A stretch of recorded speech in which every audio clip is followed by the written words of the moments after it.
So I'm starting to work on some auto sits with Chili. He's doing really, really good. So what an auto sit is every time I stop walking, I want the dog to immediately sit. But when you're first teaching it, the dog needs a lot of guidance and a lot of prompting. So I'm going to explain to you what I'm doing. So I'm walking along and I'm going to tap Chili's remote collar at his working level, which right now is an 8 because we've got relatively no distractions out here. So I'm going to tap it just to let him know something's going to happen. Then I'm going to stop moving, say the word sit, and I'm going to tap it again. So that's 2 taps. Every time I'm about to do something, I want to prompt Chili to focus on me by tapping that remote collar at his working level. So it's super, super important that we always stay in constant communication with our dog, especially when they're learning things for the first time, because without information, they have no idea what you want. So the more that you communicate them by tapping that collar, the better. And we're doing it at his working level because that is the teaching, guiding, communication level. So here we go. I'm tapping it now to tell him something's going to happen. Ask for a sit. Wait him out. There we go. Nice sit. So he's still learning this, so there's going to be a bit of a lag time, but we'll just do lots of patterning, lots of repetitions. Heel.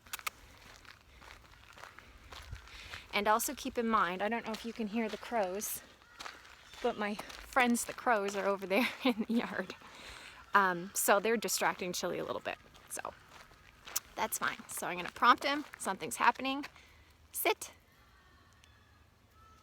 Yes, good boy. Heel.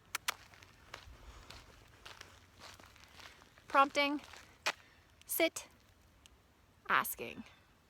Wait him out. He's distracted, so I'm going to give him a little bit of leash guidance. Yes, good boy.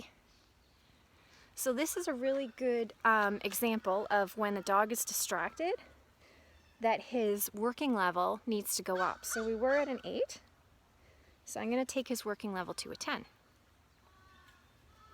Let's try again. Heel. So prompting. Sit. Much better. So I was just a little bit low on his working level.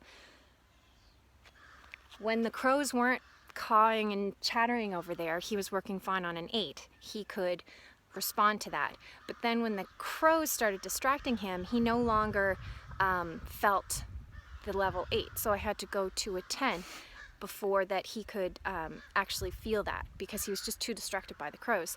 So it's a perfect example of how the levels on your remote collar are always changing as the dog is changing. Now when it gets really quiet again and he stops being distracted, I'm going to go back down to an 8 because that's all I need. So you always want to use the lowest level possible, especially when you're teaching. It's always low working level, but you also have to be aware that sometimes that level will fluctuate. Let's try it again. Heel. Good boy. You're so handsome. Prompting. Sit. Good boy, Chili. Very good. Look at that handsome face. He's giving me some really gorgeous focus today. Eye contact. Such a smart boy.